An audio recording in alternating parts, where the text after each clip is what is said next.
didn't have time to prepare a resume. Please know if this happened to you. I actually almost had that happen to me incidentally on my work in Chicago. Probably wouldn't tell you that last year. But I actually ran out of resumes. And I thought I was interviewing at 4 places. I had 5 interviews that day. Oddly enough, the interview I went into with no resume was the job I ended up landing. But yeah, just make sure you have enough resumes and make sure you prepare. Put time into it. The interview, preparation, execution. I'm not going to read this slide, don't worry. This is all from the CDC. You can get all of this from them. I'm sure Karen would love to point you in the right direction as to where to get all this. I'll also be putting this PowerPoint out and giving it to the CDC, so you'll be able to really, I would say the biggest point on this page is do your research before you go into an interview. Yeah, okay, I'll own up to it. I had 5 interviews last year at Work Chicago. I only researched 2 of those organizations before I went into it. Kind of had an idea, looked at their website, their front page, maybe clicked on a couple of links, got a general knowledge of what that company was all about. And needless to say, those interviews did not go very well whatsoever. It was quite awkward. At one point, there was an interview, and this woman asked me a question, and then like a train went by, and I got all discombobulated. So it was an excuse to like think more. And I was like, oh, I'm sorry, I got really flustered by that train. Could you repeat the question? And then she repeated the question, and I was like, wow, that didn't do me any favors, and I didn't know what the heck to say. So it was like, well, why do you want to work for us? Is essentially. It doesn't get any more basic than that. What drew you to us? And I was like, it seems like you have a great management system in place. I still can't answer the question because I didn't do my research. Don't let that happen to you. You'll be so much better off. Get information, really dig into it. And great place to start is looking at their website. I'm sure most people that you're going to interview for will provide you with what website to go to, but it's also going beyond that. Maybe get in contact with people that are in the same field, maybe even at that company if you know one, maybe a family friend, whatever it may be. But it's also going online and, I mean, heck, Wikipedia, I don't know, all sorts of reviews online. There's job reviews, business reviews. Really kind of get out there and get information for yourself. Interview, plus.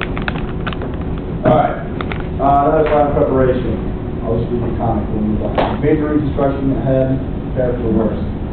That's a great thing. Can't really always prepare for everything. But I think that the biggest thing that will really prepare you before you go into an interview is really identifying a couple things. What you want to get out of it, and what you want to show your employer.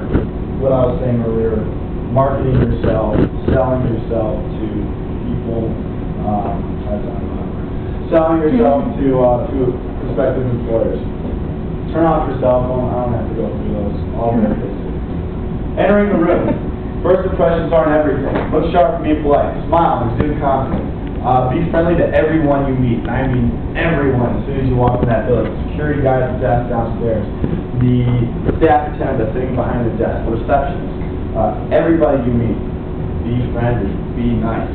You're trying to show people why you'd be a good fit there. You can charm a receptionist. That goes a far way sometimes. You'd be surprised. So always be nice. Always be friendly. Ask if you can sit down. Small little things like that. Of course they're going to let you sit. They're not going to make you stand the whole interview. But it's showing that you're polite and courteous. Oh, may I take a seat? Small things like that will take you a far way. Thank them for meeting with you. Sound enthusiastic even if you're not. I'll tell a story. Again, Ameriprise was my last interview of my 5-day interviews. And I was in Chicago running all around. Started at like 9 a.m., which I thought at the time was probably the worst. Probably the earliest I woke up in 4 years ago. Now I get up at 5 every morning.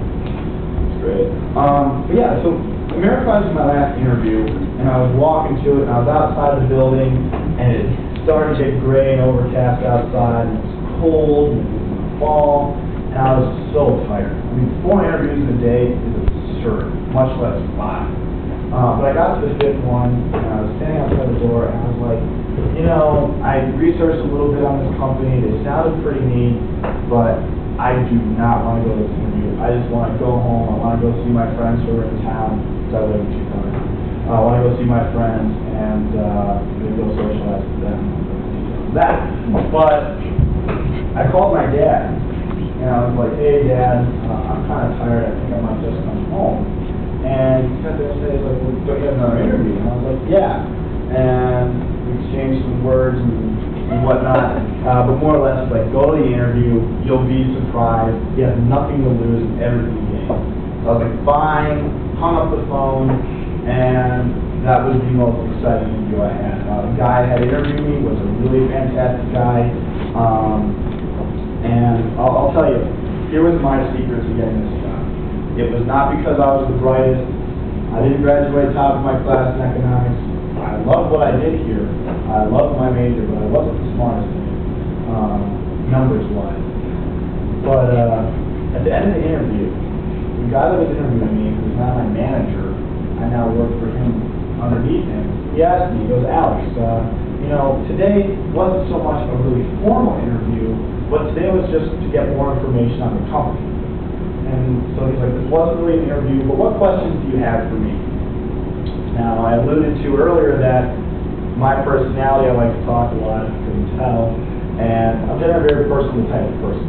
And I like to joke around, generally pretty quick on my feet, but he's like, what questions do you have for me? And I stood up to my seat, leaned across the table, and I said, Jack, I got 3 really important questions for you. I was all serious. He was like, you leaned across the table, anticipating something profound, amazing.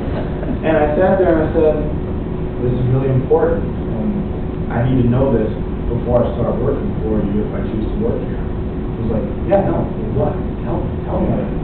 And I said, are you a Chicago White Sox or Chicago Cubs fan? What do you think of Sammy Sosa? And what do you think of Nomar Garcia-Parra being traded from the Cubs to LA Dodgers?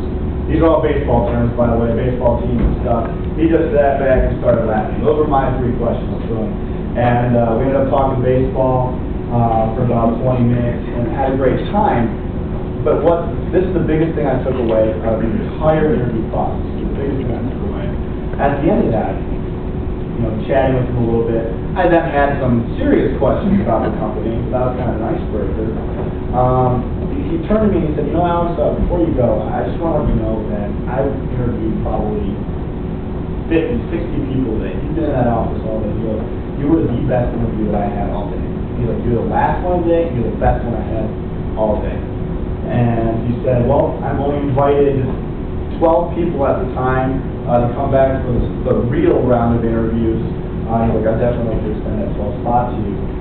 What he said was, you know, I told you that today wasn't really an interview. He was like, but to be honest with you, it was. You know, just to see what type of person you are you really, really serious? And that's not a bad thing. If you want more information, absolutely.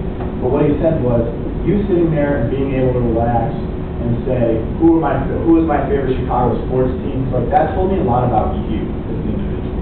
It told me the kind of person that you are. It told me a little bit about how you're going to interact with individuals. And what he also said was that I can teach you how to use the programs. I can teach you how to be successful when it comes to using the different products that we have and going through the motions that everybody goes through. But he goes, I can't teach being able to talk to people off the cuff and just being able to talk about anything, whatever it comes down to.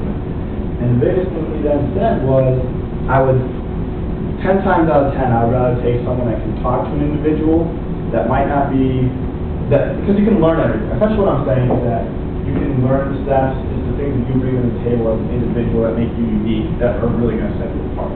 For me, that's what set me apart, and the rest is history.